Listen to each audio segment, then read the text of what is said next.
ಹಬ್ಬಕ್ಕೆ ಹೊರಗಡೆಯಿಂದ ತಂದಂತಹ ಚಿರೋಟಿಯ ಬದಲು ಮನೆಯಲ್ಲಿಯೇ ಸುಲಭವಾಗಿ ರುಚಿಕರವಾಗಿ ಮಾಡ್ಕೊಳ್ಬೋದು. ಹೊರಗಡೆಯಿಂದ ತಂದಂತಹ ಚಿರೋಟಿಯಲ್ಲಿ ಹೆಚ್ಚಾಗಿ ಡಾಲ್ಡಾವನ್ನ ಉಪಯೋಗಿಸಿರ್ತಾರೆ, ಪಾಮ್ ಆಯಿಲ್ ಅಲ್ಲೆಲ್ಲ ಕರೆದಿರ್ತಾರೆ. ಅದರ ಬದಲು ಮನೆಯಲ್ಲಿಯೇ ಪರಿಶುದ್ಧವಾಗಿ ರುಚಿ ರುಚಿಯಾದ ಚಿರೋಟಿಯನ್ನ ಯಾವ ರೀತಿಯಾಗಿ ಮಾಡೋದಂತ ಇವತ್ತಿನ ವಿಡಿಯೋದಲ್ಲಿ ತೋರಿಸ್ತಾ ಇದ್ದೇನೆ. ಅದರ ಜೊತೆಗೆ ಅದಕ್ಕೆ ಹಾಕುವಂತಹ ಬಾದಾಮಿ ಹಾಲನ್ನ ರುಚಿಕರವಾಗಿ ಹೇಗೆ ಮನೆಯಲ್ಲಿ ಮಾಡೋದಂತನೂ ಕೂಡ ತೋರಿಸ್ತೇನೆ. ನಮಸ್ಕಾರ, ನಾನು ಪವಿತ್ರ ಭಾಗವತ್. ಮಿಸೆಸ್ ಭಾಗವತ್ ಚಾನಲ್ಗೆ ನಿಮ್ಮೆಲ್ಲರಿಗೂ ಪ್ರೀತಿಯ ಸ್ವಾಗತ. ಇದನ್ನ ಮಾಡ್ಲಿಕ್ಕೆ ಚಿರೋಟಿ ರವೆ ಬೇಕು. ಸಣ್ಣದಾಗಿ ಇರ್ತದಲ್ಲ, ಅದು ಚಿರೋಟಿ ರವೆ ಅಂತಾನೆ ಕೇಳಿದ್ರೆ ಸಿಗ್ತದೆ. ಅದನ್ನ ತಗೊಂಡಿದ್ದೇನೆ. 2 ಕಪ್ ಆಗುವಷ್ಟು ಚಿರೋಟಿ ರವೆಯನ್ನ ಹಾಕೊಂಡಿದ್ದೇನೆ. ಇದಕ್ಕೆ ಬೈಂಡಿಂಗಿಗೋಸ್ಕರ ನಾವು ಮೈದಾ ಹಿಟ್ಟನ್ನ ಬಳಸಲೇಬೇಕು. 1/2 ಕಪ್ ಆಗುವಷ್ಟು ಮೈದಾ ಹಿಟ್ಟನ್ನ ಹಾಕೊಂಡಿದ್ದೇನೆ. ಜಾಸ್ತಿ ಮೈದಾ ಹಿಟ್ಟನ್ನ ಹಾಕೊಂಡ್ರು ಕೂಡ ಚಿರೋಟಿ ಚೆನ್ನಾಗಿ ಬರುದಿಲ್ಲ.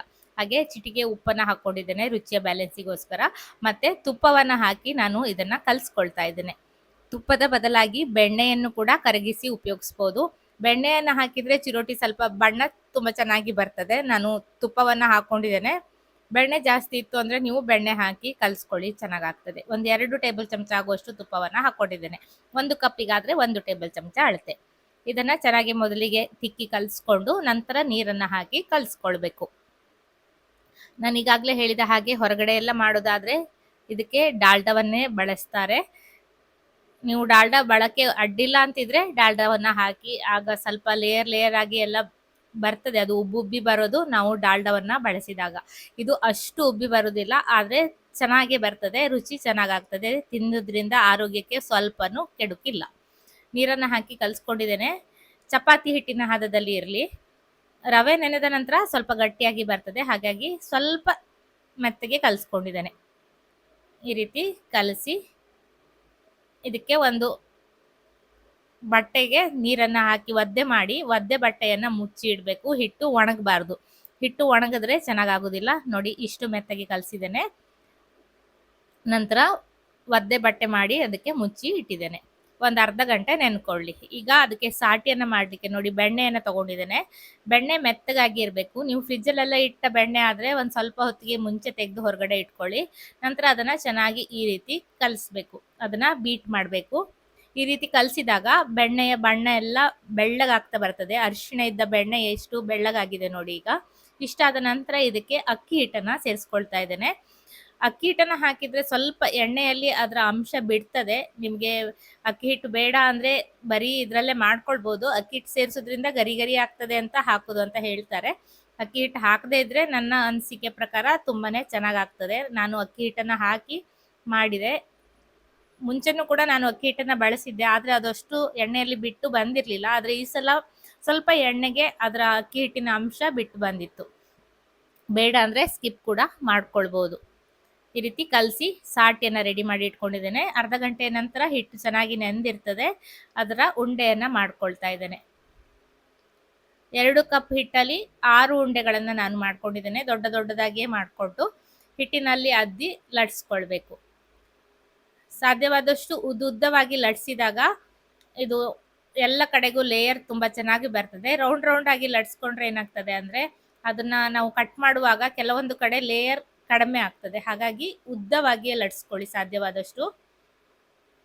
ಹಾಗೆ ತೆಳ್ಳಗೆ ಲಟ್ಸ್ಬೇಕು. ಎಷ್ಟು ಸಾಧ್ಯನೋ ಅಷ್ಟು ತೆಳ್ಳಗೆ ಲಟ್ಸ್ಕೊಳ್ಳಿ. ತುಂಬಾನೇ ಚೆನ್ನಾಗಾಗ್ತದೆ. ನಾನು ಟ್ರೇ ಮೇಲೆ ಲಟ್ಸ್ಕೊಳ್ತಾ ಇದ್ದೇನೆ. ಚಪಾತಿಯ ಮನೆ ಎಲ್ಲ ಆದ್ರೆ ಅದರಲ್ಲಿ ದೊಡ್ಡದಾಗಿ ಲಟ್ಸ್ಕೊಳ್ಳಿಕ್ಕೆ ಆಗುದಿಲ್ಲ. ಹಾಗಾಗಿ ಟ್ರೇ ಮೇಲೆ ನಾನು ಲಟ್ಸ್ಕೊಂಡಿದ್ದೇನೆ. ಎಲ್ಲ ಉಂಡೆಗಳನ್ನ ಇದೇ ರೀತಿ ಲಟ್ಟಿಸಿ ರೆಡಿ ಮಾಡ್ಕೊಳ್ತೇನೆ.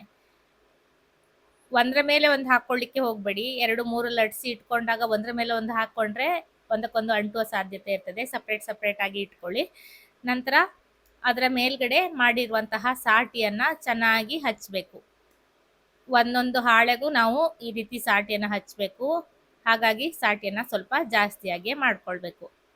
ಒಂದು ಹಾಕಿ ಮತ್ತೆ ಮತ್ತೊಂದು ಹಾಳೆಯನ್ನ ಹಾಕಿ ಎಲ್ಲ ಕಡೆಗೂ ಅದು ಈಕ್ವಲ್ ಆಗಿ ಬರುವ ಹಾಗೆ ನೋಡ್ಕೊಳ್ಬೇಕು. ಸ್ವಲ್ಪ ಅಲ್ಲಿ ಇಲ್ಲಿ ಹರಿದು ಹೋದ್ರೆ ಏನು ತೊಂದರೆ ಇಲ್ಲ, ಅದನ್ನ ಪ್ಯಾಚಪ್ ಮಾಡ್ಕೊಂಡ್ರೆ ಆಯ್ತು. ಈ ರೀತಿ ಮತ್ತೆ ಇದರ ಮೇಲೆ ಸಾಟಿಯನ್ನ ಹಚ್ಚಬೇಕು. ಕೈಯಲ್ಲಿ ಹಚ್ಕೊಳ್ಬೇಕು. ಸ್ಪೂನಲ್ಲೆಲ್ಲ ಈ ರೀತಿ ಸ್ಪ್ರೆಡ್ ಮಾಡೋದು ಕಷ್ಟ. ಎಲ್ಲ ಕಡೆ ಸ್ಪ್ರೆಡ್ ಆದ ನಂತರ ಮತ್ತೆ ಒಂದು ಲಟ್ಟಿಸಿರುವಂತಹ ಚಪಾತಿಯನ್ನ ಇದ್ರ ಮೇಲೆ ಹಾಕೊಂಡಿದ್ದೇನೆ. ಮತ್ತೆ ಇದರ ಮೇಲೆ ಸಾಟಿಯನ್ನ ಹಾಕೊಳ್ತಾ ಇದ್ದೇನೆ. ಈ ಸಾಟಿ ಹಚ್ಚೋದ್ರಿಂದನೇ ನಮ್ಮ ಚಿರೋಟಿ ಲೇಯರ್ ಆಗಿ ಬರುವಂಥದ್ದು. ನಂತರ ಈ ರೀತಿ ಸುರುಳಿಯನ್ನ ಸುತ್ತಬೇಕು. ನಾವು ಅಡಿಗಡೆ ಹಾಕಿದ್ದು ಮೆತ್ತಗಾಗಿ ಅದು ಅಂಟ್ಕೊಳ್ತಾ ಇದೆ. ಸ್ವಲ್ಪ ಹಿಟ್ಟನ್ನ ಹಾಕೊಂಡ್ರೆ ಚೆನ್ನಾಗಾಗ್ತಿತ್ತು. ಈ ರೀತಿ ಚೌಕಾಕಾರ ಮಾಡ್ಕೊಂಡಾಗ ಎಲ್ಲ ಕಡೆಗೂ ಲೇಯರ್ ತುಂಬಾ ಚೆನ್ನಾಗಿ ಬರ್ತದೆ. ಸ್ವಲ್ಪ ಉದ್ದುದ್ದಕ್ಕೆ ಹರಡ್ಕೊಂಡು ಆ ಕಡೆ ಈ ಕಡೆ ಕ್ಲೋಸ್ ಮಾಡ್ಕೊಂಡ್ರೆ ಆಯ್ತು. ಸಾಟಿ ಎಲ್ಲದಕ್ಕೂ ಸೇರಿ ಸರಿ ಆಯ್ತು ನಾನು ಮಾಡ್ಕೊಂಡಿರುವಂಥದ್ದು. ನಂತರ ನೋಡಿ ಈ ರೀತಿ ಅದನ್ನ ಕಟ್ ಮಾಡಬೇಕು. ಹಾಗೆ ನೆಕ್ಸ್ಟ್ ಇದನ್ನ ಚಾಕುವಿನಿಂದ ಕಟ್ ಮಾಡಬೇಕು. ನಾವು ಚಾಕುವಿನಿಂದ ಕಟ್ ಮಾಡಿದ್ದೇನಿದೆ ಅದು ಓಪನ್ ಆಗಿಯೇ ಇರಲಿ. ಮತ್ತೊಂದು ಸಲ ಮಾಡುವಾಗ ಈ ರೀತಿ ಅದನ್ನ ಕೈಯಲ್ಲಿಯೇ ಕಟ್ ಮಾಡ್ಕೊಂಡ್ರೆ ಆಯ್ತು. ಸ್ಮೂತ್ ಆಗಿಯೇ ಇರ್ತದೆ, ಕೈಯಿಂದ ಕಟ್ ಮಾಡೋದೇನು ಕಷ್ಟ ಆಗೋದಿಲ್ಲ. ಕೈಯಿಂದ ಕಟ್ ಮಾಡಿದ ಕಡೆ ಕ್ಲೋಸ್ ಆಗಿರ್ಲಿ, ಚಾಕುವಿಂದ ಕಟ್ ಮಾಡಿದ ಕಡೆ ಓಪನ್ ಆಗಿರ್ಲಿ. ಓಪನ್ ಮೇಲ್ಗಡೆ ಬರುವ ಹಾಗೆ ಮಾಡಿ. ಅದಕ್ಕೂ ಅಷ್ಟೇ ಸ್ವಲ್ಪ ಕಾಟನ್ ಬಟ್ಟೆ ಏನು ಒದ್ದೆ ಮಾಡಿದಿದೆ ಅದನ್ನ ಮುಚ್ಚಿ ಇಟ್ಕೊಳ್ಬೇಕು. ಓಪನ್ ಆಗಿ ಬಿಟ್ರೆ ಹಿಟ್ಟು ಒಣಗುತ್ತದೆ.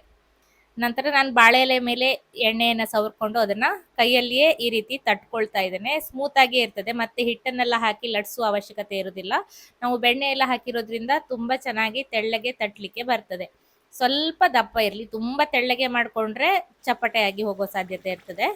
ನಂತರ ಕಾದಿರುವ ಎಣ್ಣೆಯಲ್ಲಿ ಹಾಕಿ ಇದನ್ನ ಕರ್ಕೊಳ್ತೇನೆ. ಕರಿಯುವಾಗ್ಲೂ ಕೂಡ ಅಷ್ಟೇ ಇದೇ ವಿಧಾನದಲ್ಲಿ ಮಾಡ್ಕೊಳ್ಬೇಕು, ಇಲ್ಲ ಅಂದ್ರೆ ಒಳಗಡೆ ಹಸಿಯಾಗಿ ಉಳಿತದೆ. ಈ ರೀತಿ ಎಣ್ಣೆಯನ್ನ ಮೇಲ್ಗಡೆಯಿಂದ ಹಾಕ್ತಾ ಬರಬೇಕು. ಹಾಗೆ ಒಂದು ಕಡ್ಡಿಯನ್ನ ಇಟ್ಕೊಂಡ್ರೆ ಅದನ್ನ ಹಿಡ್ಕೊಳ್ಲಿಕ್ಕೆ ಸುಲಭ ಆಗ್ತದೆ. ಅದು ಮಧ್ಯ ಸ್ವಲ್ಪ ನಾವು ತೂತ ಮಾಡ್ಕೊಂಡ್ರೆ ಏನಾಗ್ತದೆ, ಒಳಗಡೆವರೆಗೂ ಎಣ್ಣೆ ಹೋಗಿ ಚೆನ್ನಾಗಿ ಬೇಯ್ತದೆ. ಈ ರೀತಿ ಎಣ್ಣೆಯನ್ನ ಕೊಡ್ತಾ ಬೇಯಿಸ್ಕೊಳ್ಬೇಕು. ಸಣ್ಣ ಉರಿಯಲ್ಲಿಯೇ ಬೇಯಿಸ್ಬೇಕು. ದೊಡ್ಡ ಉರಿಯಲ್ಲಿ ಬೇಯಿಸಿದ್ರೆ ಹೊರಗಡೆಯಿಂದ ಬಣ್ಣ ಏನೋ ಬದಲಾಗಿರ್ತದೆ, ಆದ್ರೆ ಒಳಗಡೆ ಇರುವ ಹಿಟ್ಟು ಹಸಿಯಾಗಿ ಇರ್ತದೆ. ಹಾಗಾಗಿ ಸಣ್ಣ ಉರಿಯಲ್ಲಿಯೇ ಬೇಯಿಸ್ಬೇಕು. ಒಂದು ಕಡೆ ಬೆಂದ ನಂತರ ಮತ್ತೊಂದು ಕಡೆಗೆ ತಿರುವಿ ಹಾಕಿ ಸ್ವಲ್ಪ ಹೊತ್ತು ಬೇಯಿಸಿ ತೆಕ್ಕೊಂಡ್ರೆ ಆಯ್ತು. ಎಣ್ಣೆಯನ್ನ ಇಳಿಸ್ಬೇಕು. ಎಣ್ಣೆ ಒಳಗಡೆವರೆಗೂ ಹೋಗಿರ್ತದೆ, ಲೇಯರ್ ಒಳಗಡೆ ಎಲ್ಲ ಎಣ್ಣೆ ಕೂತಿರ್ತದೆ. ಹಾಗಾಗಿ ಈ ರೀತಿ ಎತ್ತಿ ಹಿಡ್ಕೊಂಡು ಎಣ್ಣೆಯನ್ನ ಇಳಿಸ್ಬೇಕು. ಪ್ರತಿಯೊಂದು ಚಿರೋಟಿಯನ್ನ ಇದೇ ವಿಧಾನದಲ್ಲಿ ಕರ್ಕೊಳ್ತಾ ಇದ್ದೇನೆ. ಚಿರೋಟಿ ಅಂದ್ರೆ ದೊಡ್ಡ ಸ್ವೀಟ್ ಅಂತ ಅನ್ಕೊಳ್ತೇವೆ, ಆದ್ರೆ ನಾವು ಮನೆಯಲ್ಲಿಯೇ ಸುಲಭವಾಗಿ ಈ ರೀತಿ ಬೆಣ್ಣೆ ತುಪ್ಪವನ್ನೆಲ್ಲ ಹಾಕಿ ಆರೋಗ್ಯಕರವಾಗಿ ಮಾಡ್ಕೊಳ್ಬೋದು. ನಾನು ಕರಿಲಿಕ್ಕೆ ತೆಂಗಿನ ಎಣ್ಣೆಯನ್ನೇ ಬಳಸಿದ್ದೇನೆ. ಪಾಮ್ ಆಯಿಲ್ ಎಲ್ಲ ಬೇಡ ಅಂತ. ಸನ್ಫ್ಲವರ್ ಆಯಿಲ್ ಆದ್ರೆ ತೊಂದರೆ ಇಲ್ಲ, ಕರ್ಕೊಳ್ಬೋದು. ಆದ್ರೂ ಅದರಲ್ಲಿಯೂ ಅಷ್ಟೇ ಜಿಗುಟಿನ ಅಂಶ ತುಂಬಾ ಇರ್ತದೆ. ಜಿಡ್ಡು ಅನ್ಸ್ತದೆ, ಪಾತ್ರೆ ಎಲ್ಲ ಜಿಡ್ಡು ಅನ್ಸ್ತದೆ. ಅದನ್ನ ತಿಂದ ಮೇಲೆ ನಮ್ಮ ಆರೋಗ್ಯ ಇನ್ನೇನಾಗಬೇಕು ಅಂತ ಅನ್ಸ್ತದೆ. ಹಾಗಾಗಿ ನಮ್ಮಲ್ಲಿ ಮನೆಯಲ್ಲೇ ಮಾಡಿದಂತಹ ತೆಂಗಿನೆಣ್ಣೆಯಲ್ಲಿಯೇ ನಾವು ಕರ್ಕೊಳ್ಳುವಂಥದ್ದು. ಕೆಲವೊಂದು ತಿಂಡಿಗೆಲ್ಲ ತೆಂಗಿನೆಣ್ಣೆ ಎಲ್ಲ ಕರೆದ್ರೆ ಸ್ವಲ್ಪ ಗರಿ ಎಲ್ಲ ಆಗ್ಲಿಕ್ಕೆ ಇದಾಗ್ತದೆ ಅಂತ ಹೇಳ್ತಾರೆ, ಆದ್ರೆ ನಮ್ಗೇನು ಹಾಗೆ ಅನ್ಸುದಿಲ್ಲ, ಚೆನ್ನಾಗೇ ಆಗ್ತದೆ. ನಾನು ಈಗಾಗಲೇ ಹೇಳಿದ್ನಲ್ಲ, ಅಕ್ಕಿ ಹಿಟ್ಟನ್ನ ಹಾಕಿರೋದ್ರಿಂದ ಅದರ ಹಿಟ್ಟಿನ ಅಂಶ ಸ್ವಲ್ಪ ಎಣ್ಣೆಯಲ್ಲಿ ಬಿಟ್ಕೊಳ್ತಾ ಇದೆ. ಹಿಟ್ಟನ್ನ ಹಾಕಿಲ್ಲ ಅಂದ್ರೆ ಬರೀ ಬೆಣ್ಣೆಯಲ್ಲಿ ಹಾಕೊಂಡ್ರೆ ಈ ರೀತಿ ಎಣ್ಣೆಯಲ್ಲಿ ಹಿಟ್ಟಿನ ಅಂಶ ಬಿಟ್ಟು ಬರೋದಿಲ್ಲ. ಇದೇ ವಿಧಾನದಲ್ಲಿ ಎಲ್ಲ ಚಿರೋಟಿಯನ್ನ ಕರೆದು ತೆಕ್ಕೊಳ್ತೇನೆ.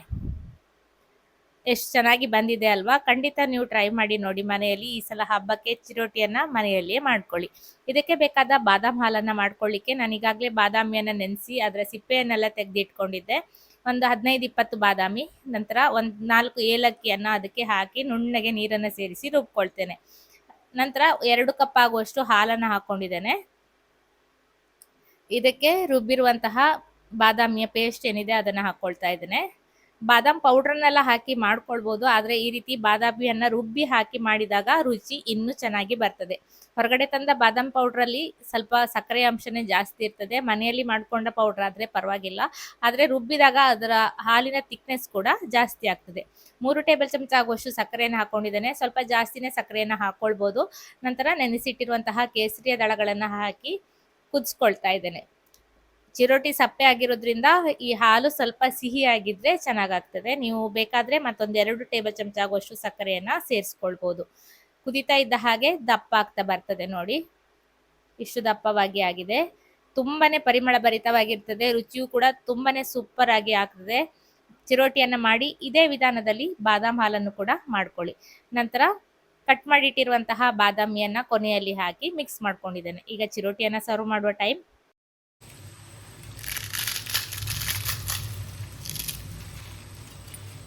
ಈ ರೀತಿ ಅದನ್ನು ಪುಡಿ ಮಾಡಿ ಹಾಕಬೇಕು. ಎಷ್ಟು ಗರಿ ಗರಿಯಾಗಿ ಬಂದಿದೆ ನೋಡಿ. ಇದರ ಮೇಲ್ಗಡೆ ಮಾಡಿರುವಂತಹ ಬಾದಾಮಿ ಹಾಲನ್ನು ಹಾಕೊಂಡು ತಿಂತಾ ಇದ್ರೆ ಆಹಾ ಎಷ್ಟು ಚೆನ್ನಾಗಿ ಆಗ್ತದೆ. ಖಂಡಿತ ಈ ಸಲ ಹಬ್ಬಕ್ಕೆ ನೀವು ಟ್ರೈ ಮಾಡ್ತೀರಾ ಅಲ್ವಾ?